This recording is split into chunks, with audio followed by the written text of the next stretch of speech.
Good afternoon, GSV community. My name is Honoree Hips. I'm Deputy Director of the Education Program at the Bill and Melinda Gates Foundation. I hope everyone's hanging in there. That's been my response of late, given how upside down the world feels right now. Hanging in there. I'm really excited about our conversation today. We have an incredible panel of leaders and innovators. And while I'm loath to have long introductions to a panel, I do want to take a couple of minutes to provide a little bit of context based on some conversations that took place in the planning of this convening. I do want to say that the panel that we have are esteemed and accomplished leaders and innovators in any given domain in the spaces that they operate in without the qualifier of color. But that said, it's hard to have conversations in the context of what's happening today without contemplating the question of Black identity, Black humanity, what it's entitled to, what its rights are, what opportunities are available to it, and what opportunities are not.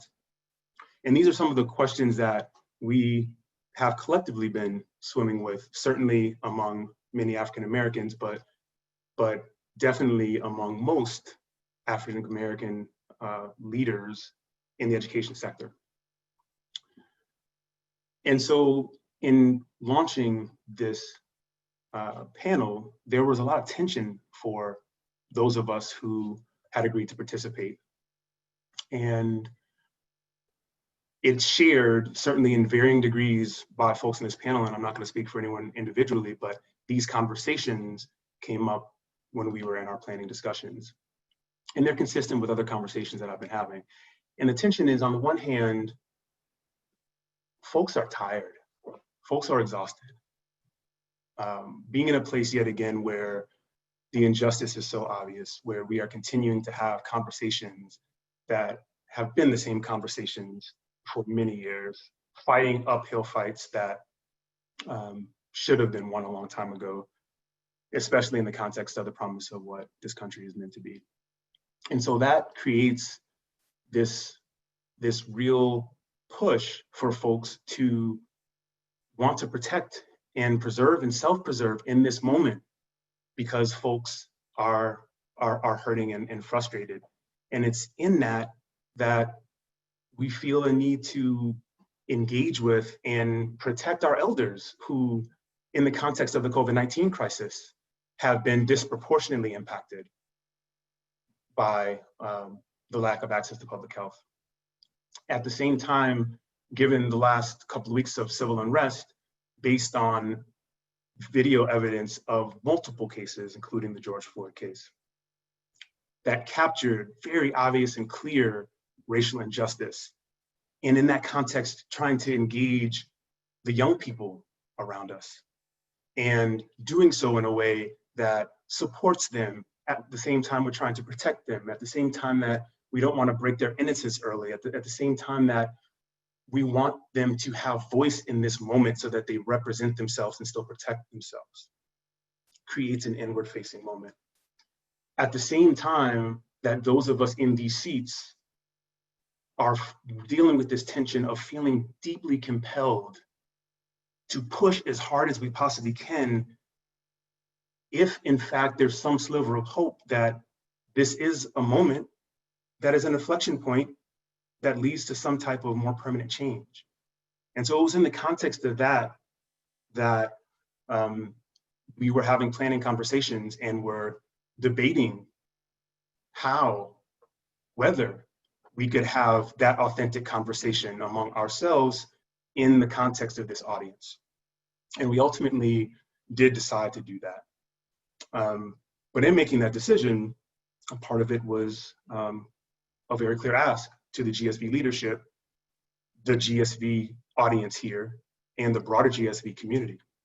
And that is that we have a follow-on panel of eminent white leaders and innovators that are wrestling with some of the same questions and moderated by themselves. And if anyone in the audience does feel in thinking about what that would feel like to be in that virtual stage and immediately feeling a deep discomfort and a wondering about saying the wrong thing or not representing well or not being presented as complete and whole, wrestling with the messiness of that individual work and the work that they need to do to present themselves as leaders around this kind of work in their organizations and how they want to position their organizations for leadership in this way and the broader ecosystem. That's the work. And that lack of comfort is tough, but that is the work. And we're asking you to do that work because that is your work. And we wanted to make sure this conversation was a point of departure for that work and not an expectation that folks in this panel are well situated to do that work for you. And so with that, I want to, oh, did we lose the, I'm seeing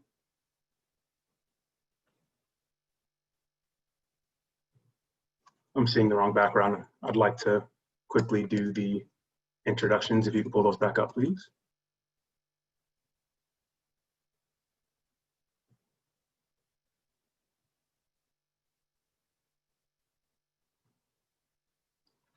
So we have with us today Dr. Howard Fuller, who's the founder and director of the Institute for Transformation of Learning and the founder of the Malcolm X Liberation University. We also have Dr. Mahalia Hines, who's the president of the Common Ground Foundation and longtime school board member of Chicago Public Schools. You can move to the next.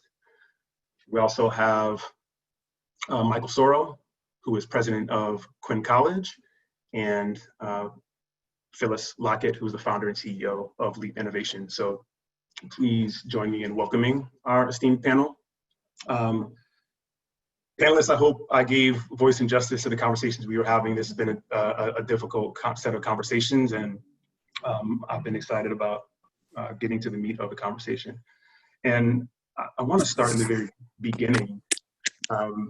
As we think about the question of racial bias and how it exists in broader society and how readily it walks into the schoolhouse door from day one, and all the research that shows how racial bias shows up as early as preschool, I'd like to ask the panel to answer and address, like, how do we disrupt that bias at each stage of Black students' educational experience, given how early it starts? And I'd love to start that question directed either to Dr. Fuller or to Dr. Hines, whoever would like to take that.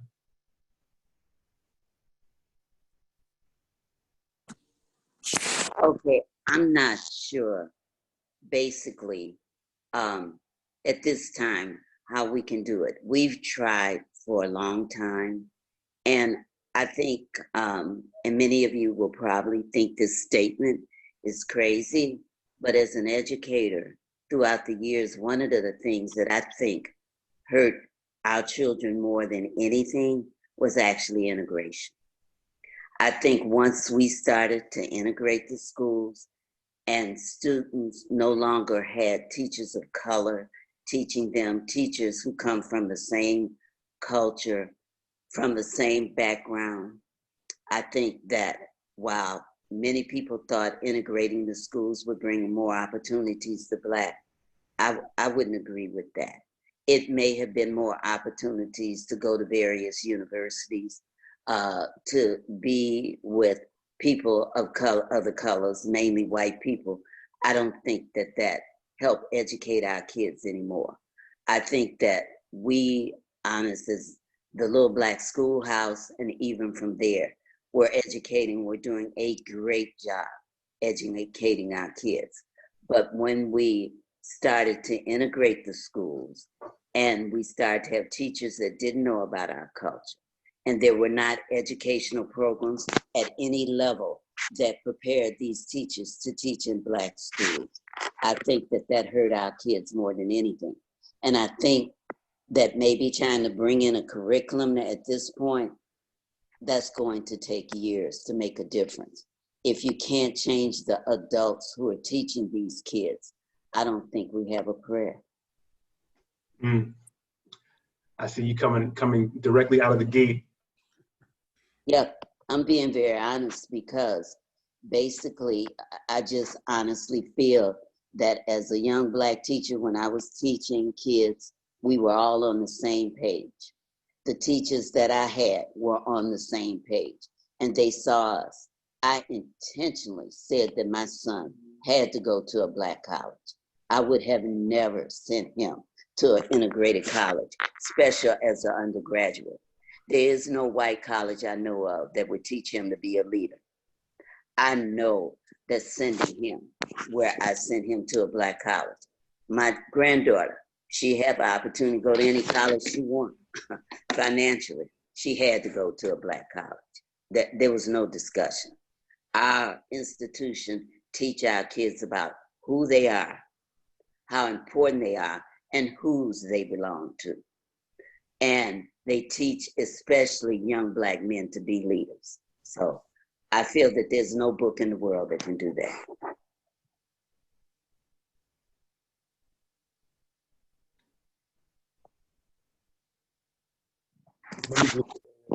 President of a historically Black college.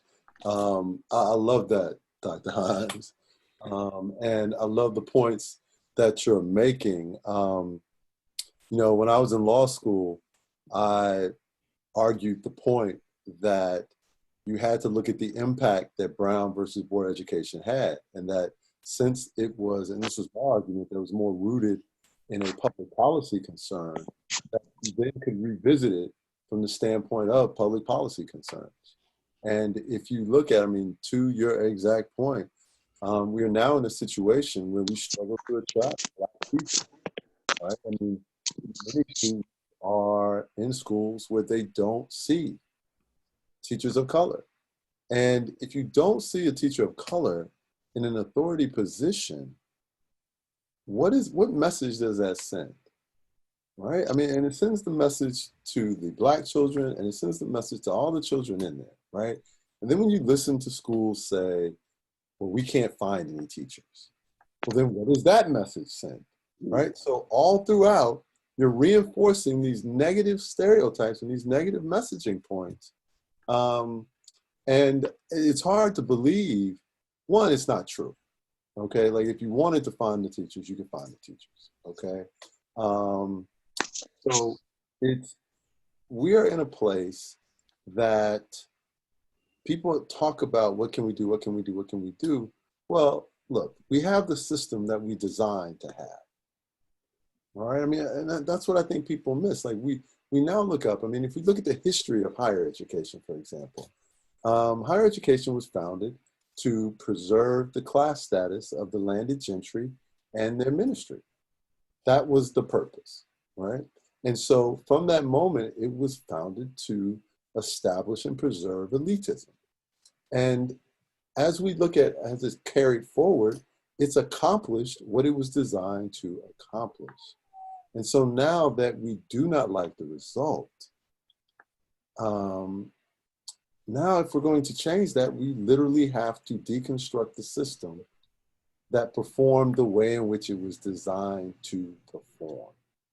And we have to be very honest and very intentional about that. And what price are we willing to pay to change it? And I think just candidly for us to have conversations without acknowledging that this doesn't get better, without intentionally addressing these issues in a sustained fashion, because we know that the American attention span is incredibly short. I mean, we know that. So how are we going to do this in a sustained way when doing it in a sustained way requires people to work against what they will see, what they will define as their own self-interest? We have bought into a zero-sum game, And the fact that people are going to look at this and say, well, if you have to have this, then you have to take that from me. So I'm not terribly optimistic that outside of some wide scale or large scale systematic change, I don't know how you accomplish it.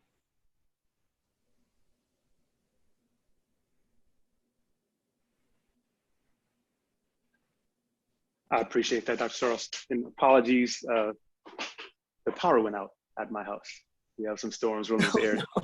And you talk about inopportune time, but I appreciate your response. Yeah, please, Henry, Phyllis. Henry, can I weigh in? Because I'm thankful that both Dr. Hines and Michael talked about the systemic aspect of this. This is not just about the lack of African-American teachers or Black and brown teachers that are teaching Black and brown children.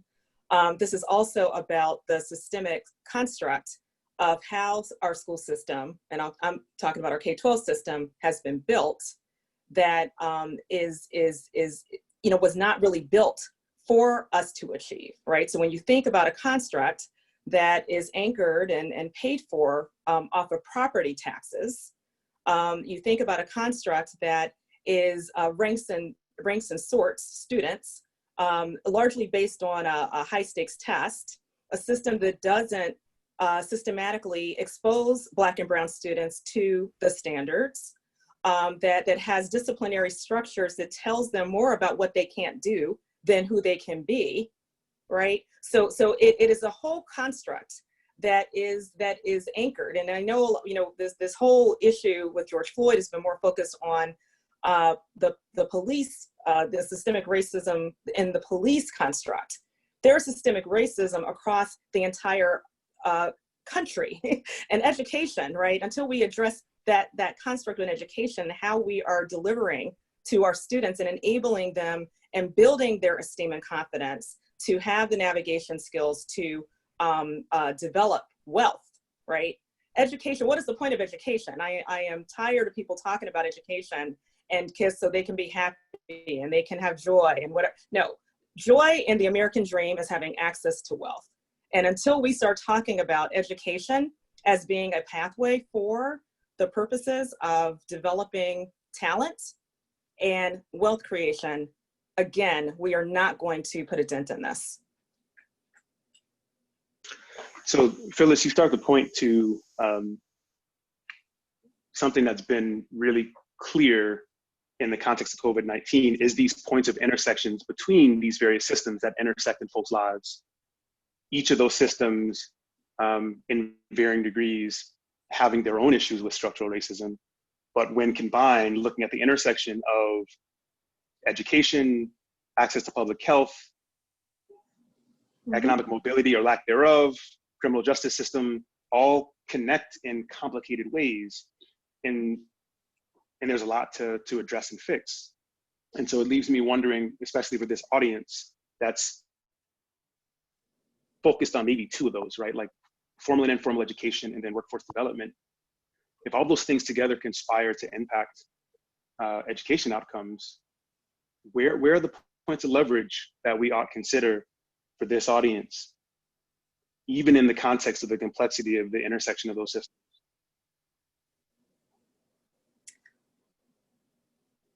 Well, the context, part of that context starts with what Dr. Hines talked about, which is we need educators, and we have well-meaning educators, mostly white, right? That don't have the cultural competency tools to really understand the context of the Black and brown students that they're serving. So there needs to be a whole overhaul, right, of how we're training and preparing our educators to serve our students. There also needs to be an overhaul in curriculum. And I know we have a lot of leading edge superintendents out there that are really turning upside down the curriculum. Our curriculum can't start in terms of Black history of Black people's contribution to history what started with slavery and entertainment and sports, right? The lack of connection and knowledge that African Americans have built the capital markets from which this country's wealth has been sustained, right, has to be built into the curriculum so our kids can see themselves and see the potential of who they can be.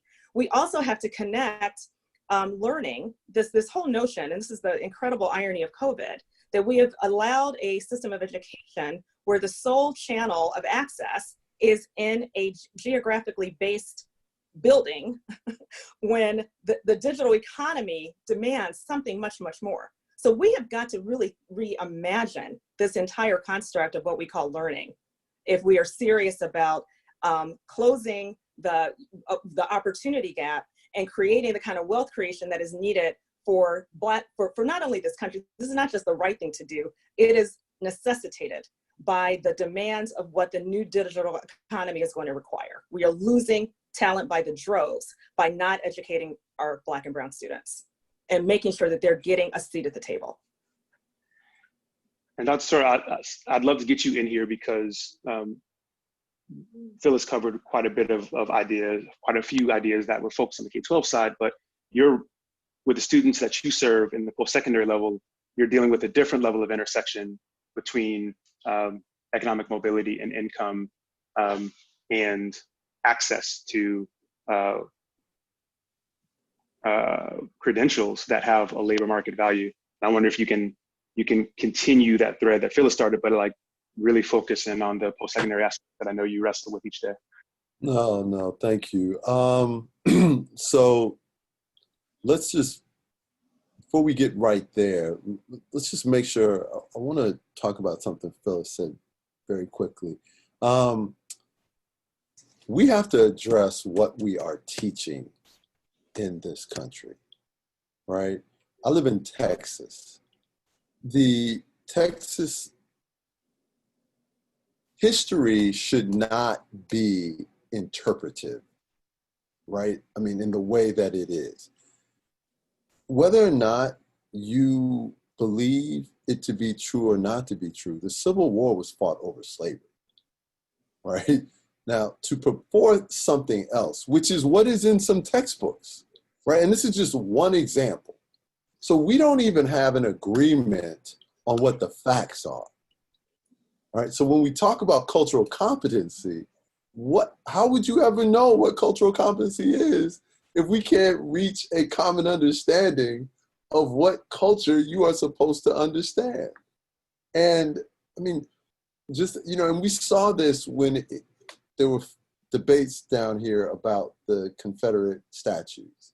And so many people were shocked to find out that the Confederate statues weren't built immediately after the Civil War, right? And so they didn't understand why they were built because that hadn't been taught to them. They didn't know about the lost cause. They didn't understand any of those things. So I'm starting here because in order to fully prepare our students to be successful in a competitive global environment, we are going to have to make sure that their foundational knowledge is accurate, right? I mean, I participated in something this morning that I just thought raised a phenomenal point, and that it said, knowledge that is gained with an emotional penalty to it is never the same as it is if you obtain it with no emotional penalty.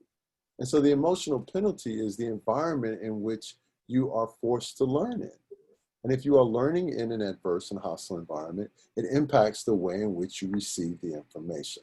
Now, each day that you're in that environment, it impacts your ability to prepare to compete in a global marketplace, right? So it doesn't mean that you can't get there. It just means that, there's a price that you pay to get there. What we have seen at Paul Quinn is that we have to spend a significant amount of time working on repairing the emotional damage that has been done through the trauma of poverty, right? 80 to 85% of our students are on Pell Grants.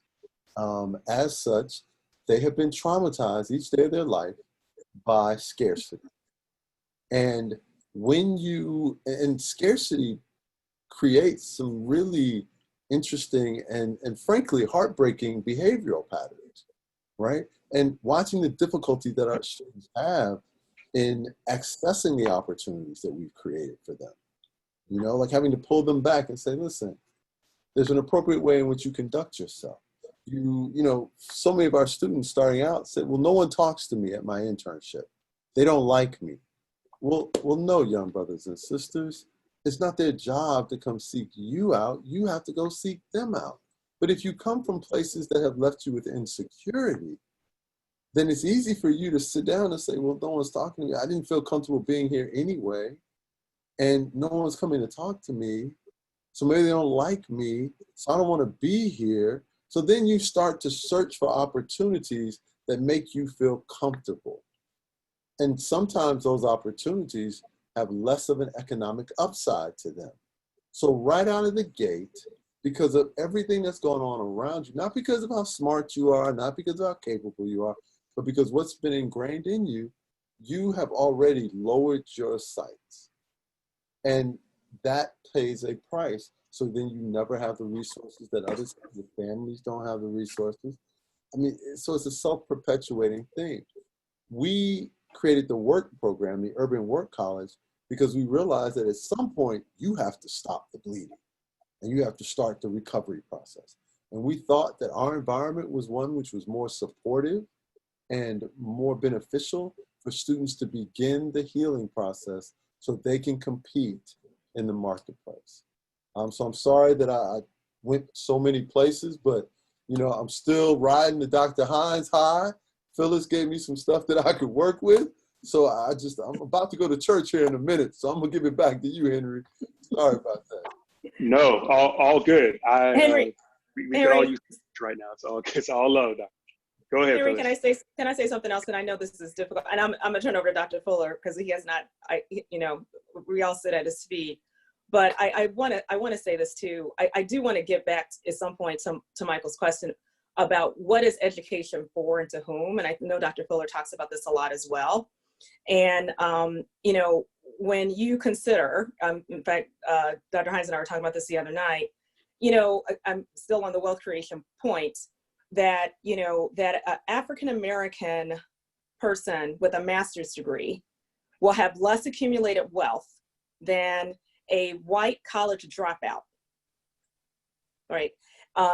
You know, again, it is a systemic issue that we've got to address here. And there is some research that talks about that no matter how much we naturally do, like even if we graduated every Black person and they got a job, it still would not catch up to the wealth gap.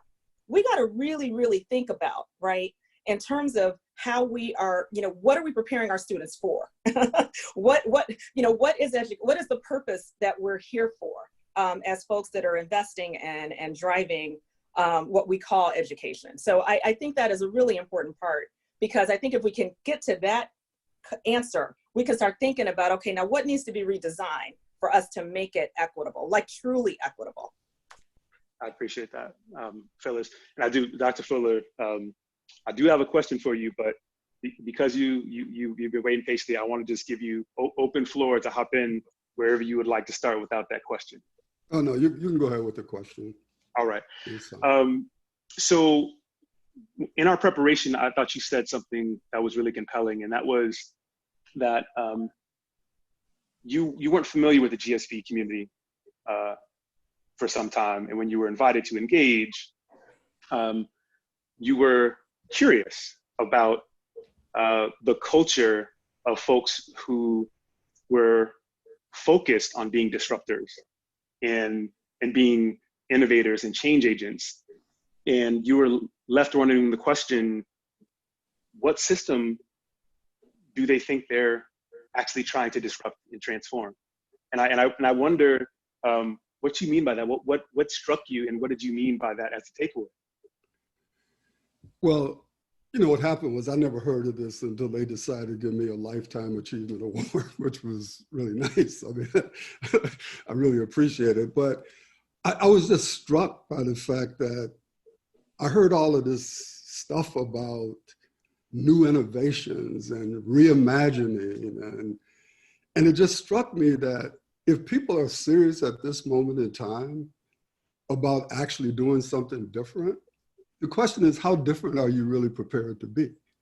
Because I was listening to this discussion, and I agree with all of the different points that were made, except I was starting at a different point. And the point that I was starting at is America is fundamentally racist. That if you read Derek Bell's book, right? If you read what Derek Bell said in Faces at the Bottom of the Well, he made the point that racism is not something that's tangential to American society. It's woven into the fabric of American society.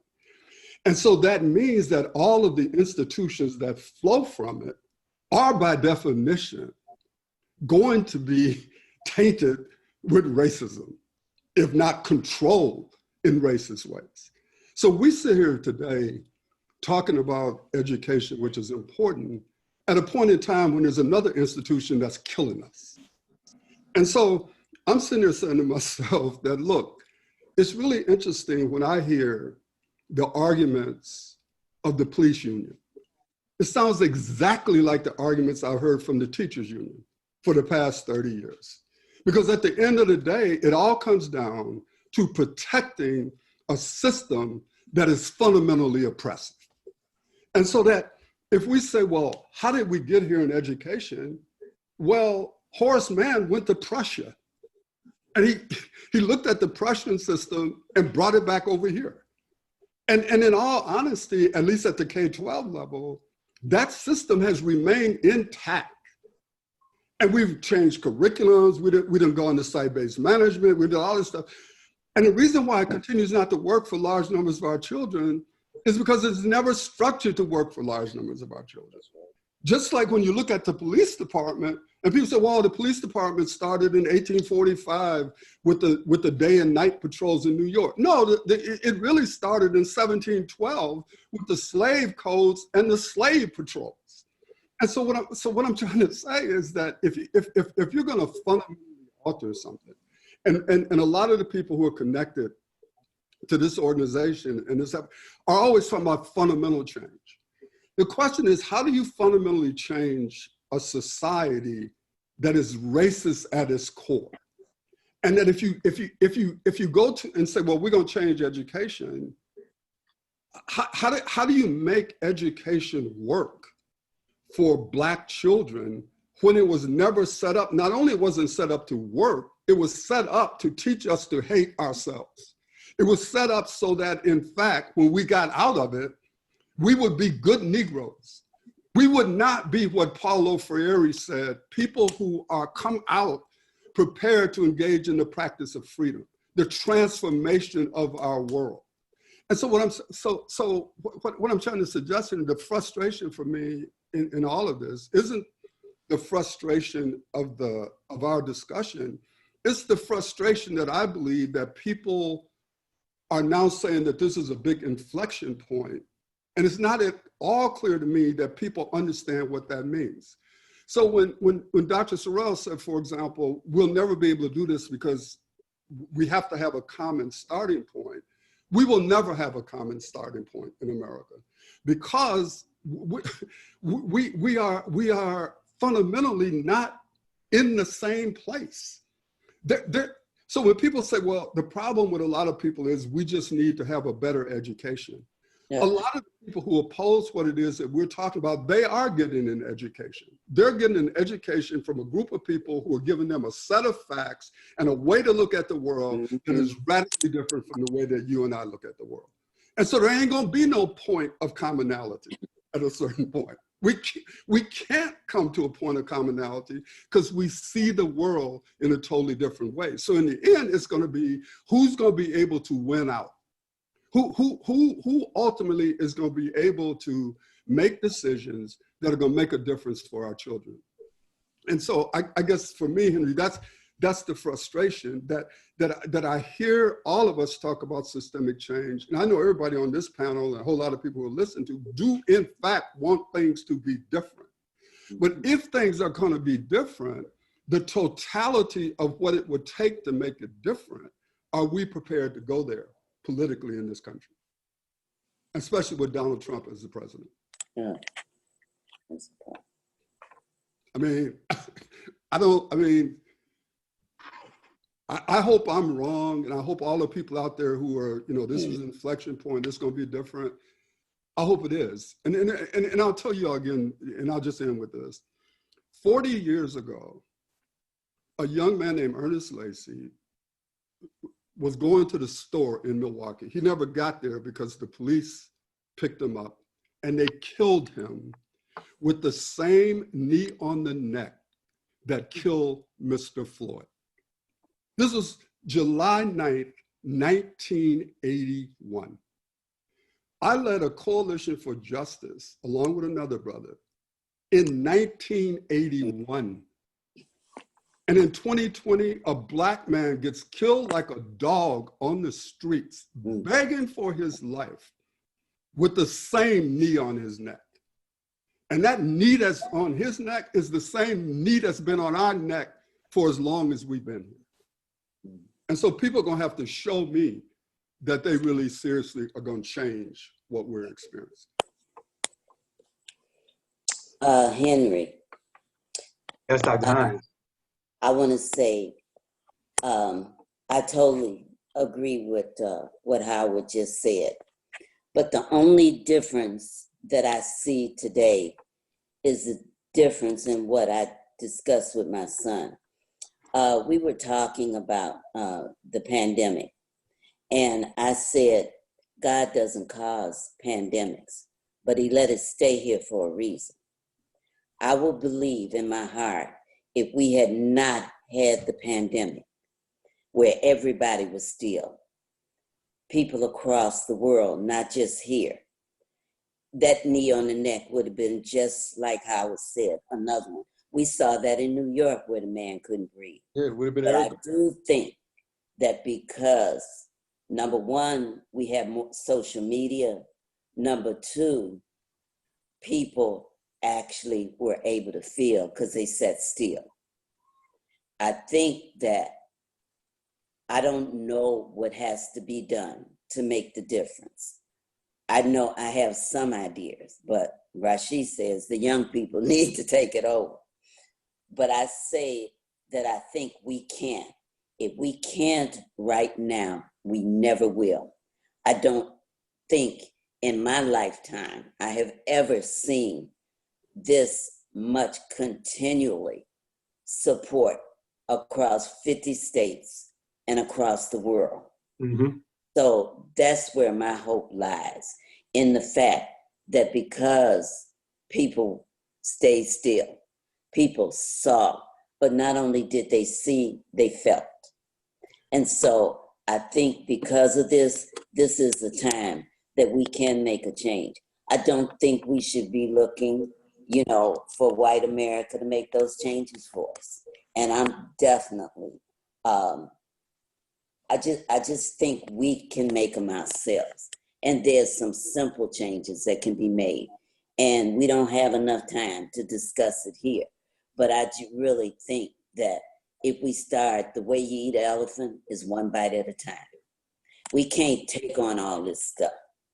And I just think that education will be the way. And I'm not talking about book education. A lot of the things I learned from my grandmother. And I passed some of it on to my son. Is the next generation doing that? And it's just like what Michael said.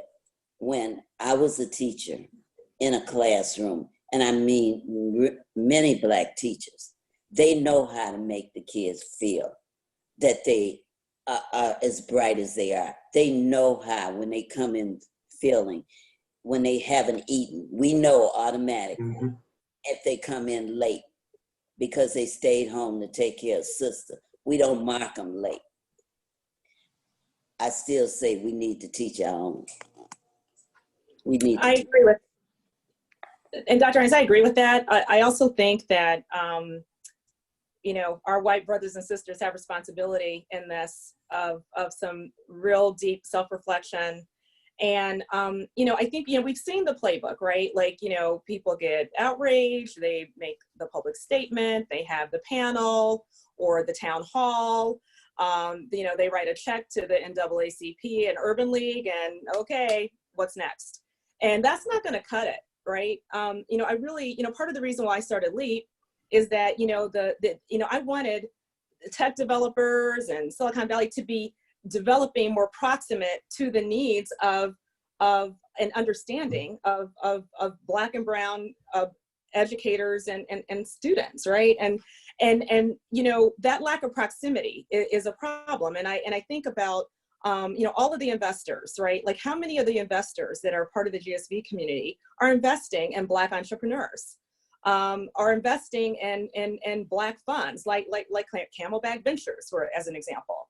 You know, what is the makeup of your boards? What is the makeup of your C-suite?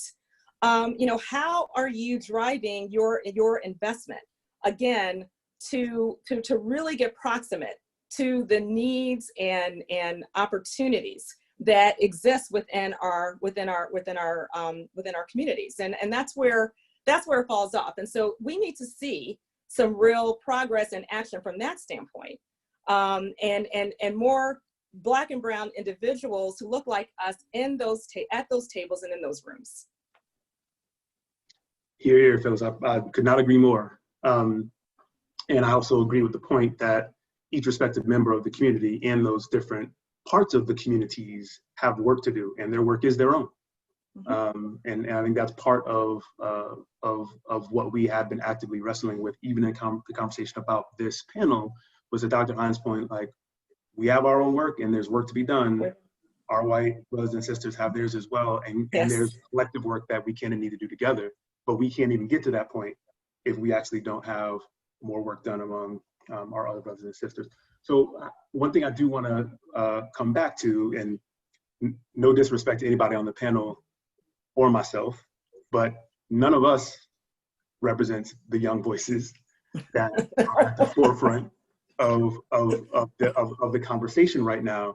Either those young people who have been building the Black Lives Matter movement for some time and are now at the forefront of these protests, but also the multiracial, and it's multiracial, in some cases intergenerational, but certainly multiracial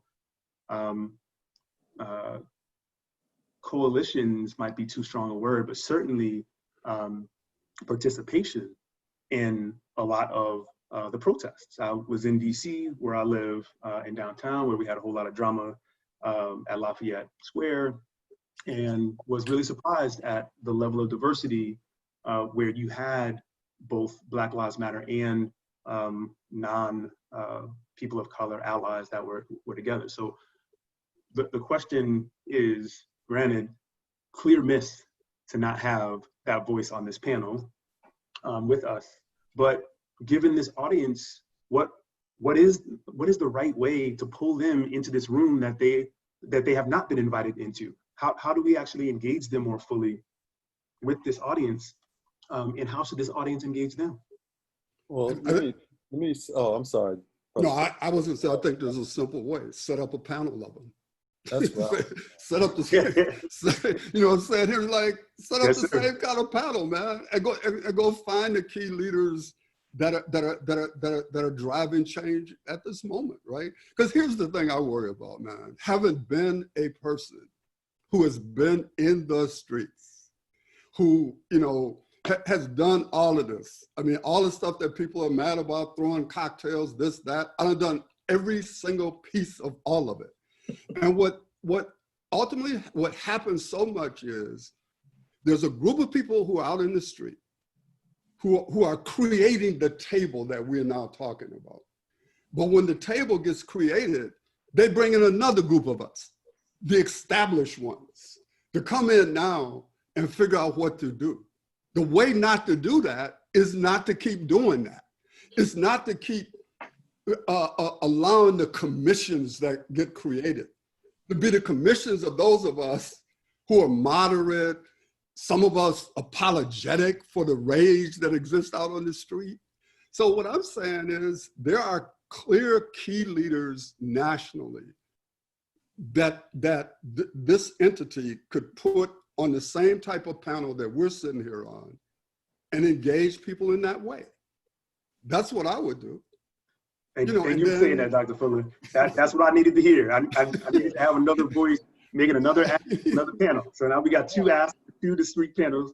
Like, let's go ahead and get that in the works. The one thing I would also say, though, especially with this audience and in this context, which is another layer that may not normally be there given an audience, the young people that are in the street, the folks that are in Black Lives Matter, as well as some of their non-Black counterparts, are the customers of the folks in this audience. Be they organizations or companies that are engaging in K-12, be they post-secondary, be they workforce development. And so the question is, where's the voice of the customer? If you acknowledge that that is where the youth is, and this is what they're pushing on, how does that then inform and create a point of departure for your work, given the place of leadership you're in leading the types of organizations and companies that are meant to serve those students that are in the street? Well, what are they saying? Let me say this, Henry. And Brother Fuller made the point that I was going to make. Like, you have to have a separate panel, right?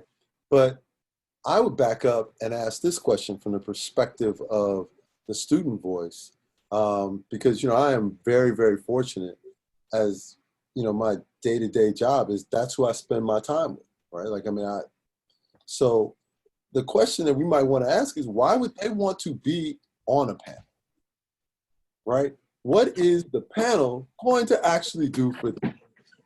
Okay, like, like, if I'm them, and because I'm just going to put it to you bluntly, right? When I was their age and I was doing what they were doing, I wasn't trying to come sit on your panel, right? Like, the panel, there was no demonstration of value added to me from sitting in the panel. Now, maybe there was some PR value, right? Only to help me expand my platform.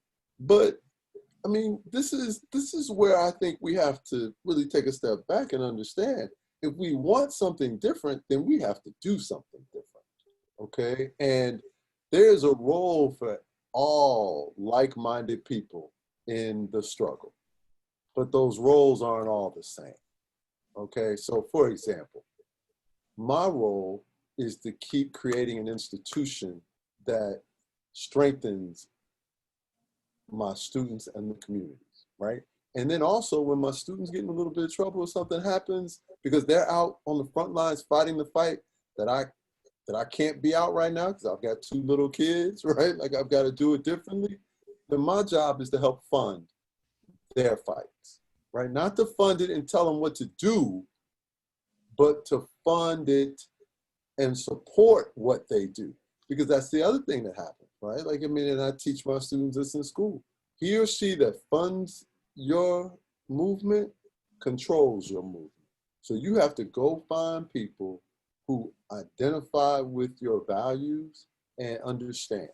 And so I think the question that needs to be asked is, how do we develop a multi-generational strategy that takes advantage of each age group's expertise, right?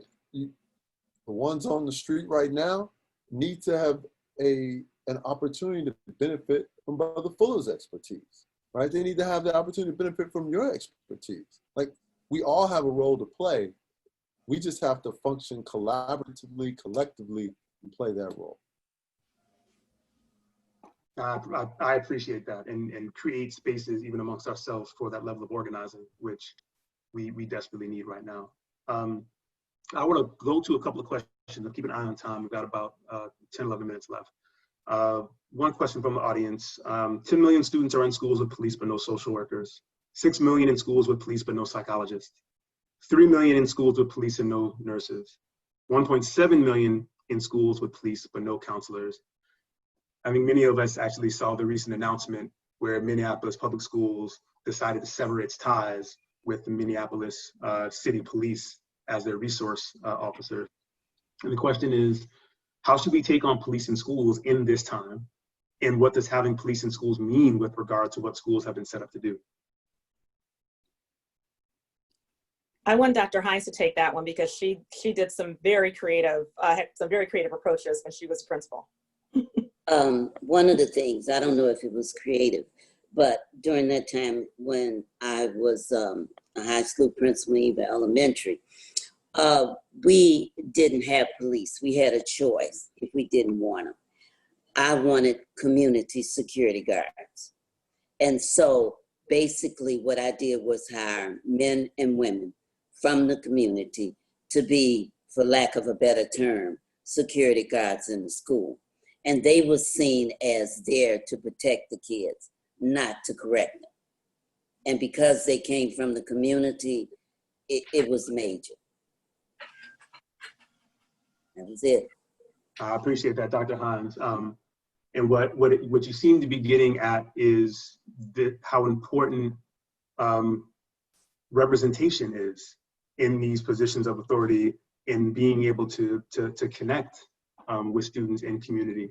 And it makes me wonder for the panel, given that line of thinking, what is the role and importance of people of color-led organizations in this moment in time, especially given the space we're in education, where this sector, like many others, has a very wide disparity and funding between those education organizations founded by white founders versus those founded by folks of color, particularly Black folks. Phyllis, I know you have some thoughts on that, and I want to also hear from anyone else on the panel. I mean, it's the same thing. It's astounding. It is astounding. And all of us have been to education conferences when, there may be 10% representation that are reflective of the Black and brown students that we're serving. And again, there's something systematically off about that. And, again, I go back to the math, right? It's not adding up. Where are we investing and who are we investing in if we are really committed to solving problems that are most proximate to the communities that we claim that we want to serve and that we want to change, then what does your investment portfolio look like? What does your philanthropy look like? How many African-American led nonprofits and entrepreneurs and businesses are you investing in?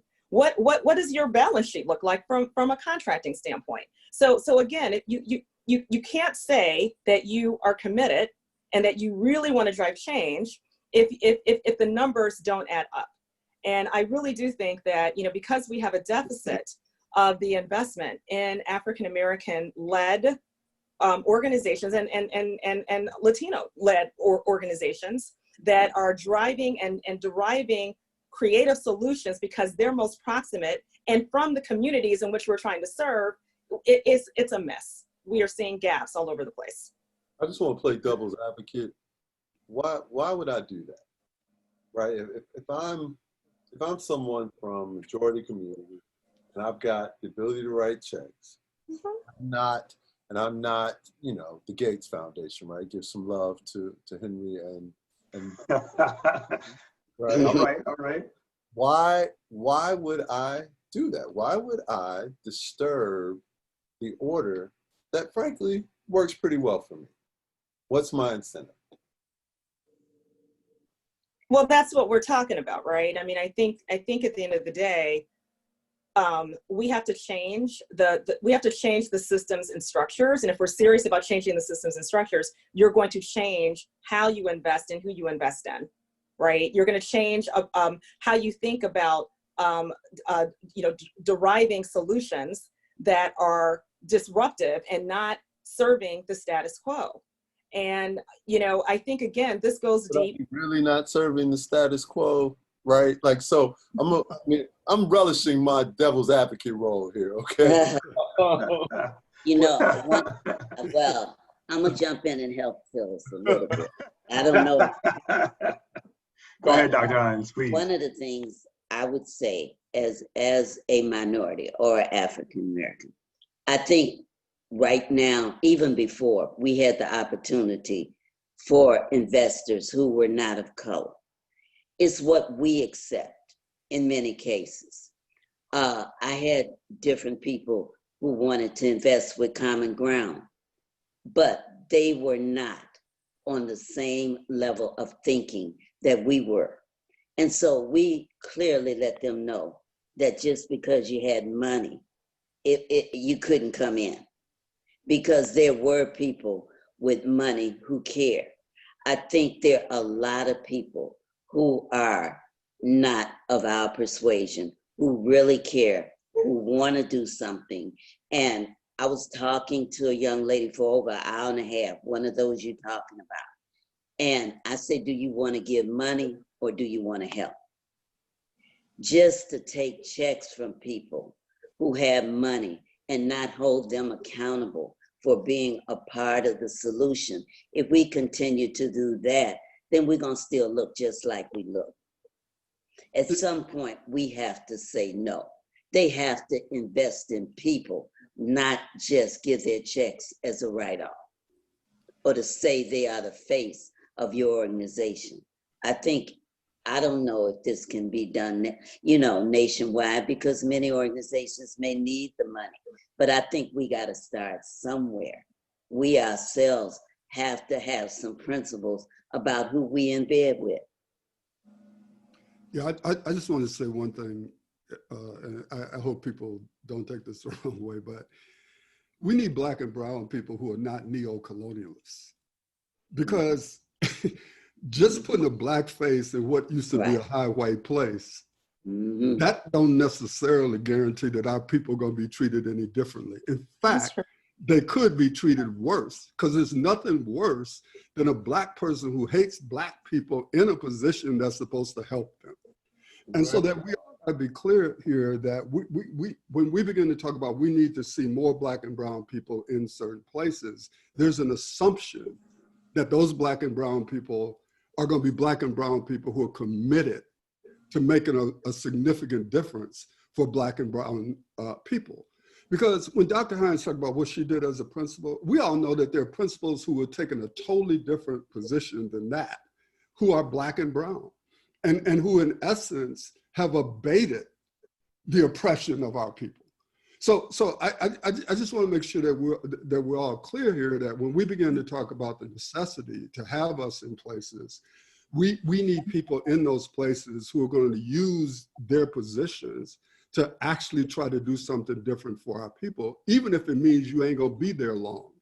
Because one of the things that you know as a fact, when you get to be the head of some of these systems, if you go in there and you really try to make significant and meaningful change, what for many of us, what that means is that you're prepared for that not to be your career path. Because so many times when they bring us into these positions, they don't bring us in there because they think we're going to make radical change.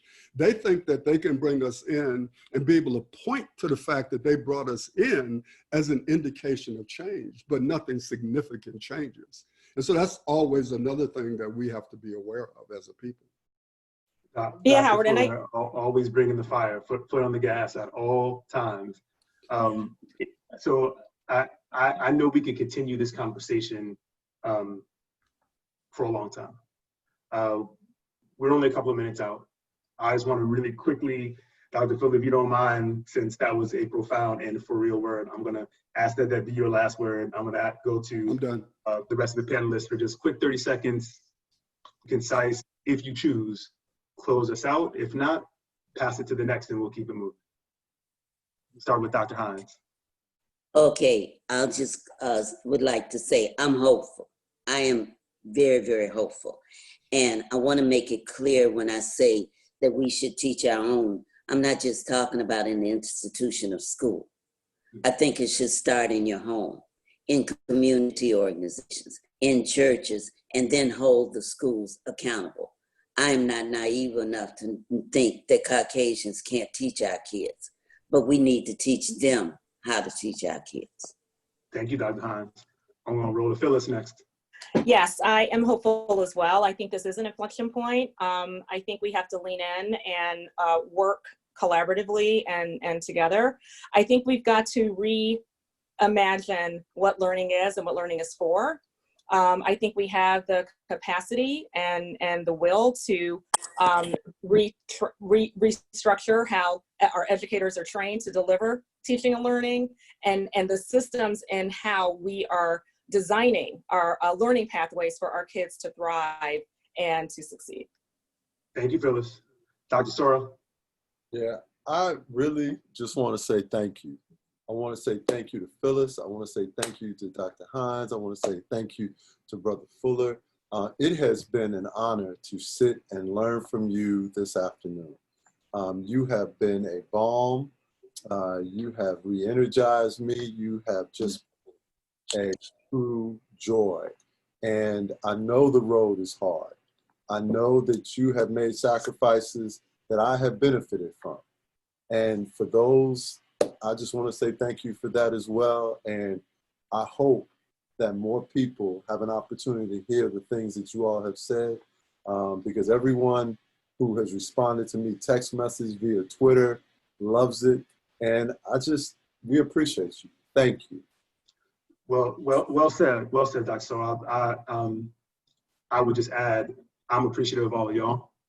And as I opened, recognize the level of energy that this ask took, given the current context, that it wasn't a trivial thing for all of y'all to take time, both out of your day, but to step away and engage in this forum when you didn't have to. And I know how much energy that takes. And what I would hope is of the audience that they would recognize that, appreciate that, offer grace where necessary, but then pick up the call to actually do your own work.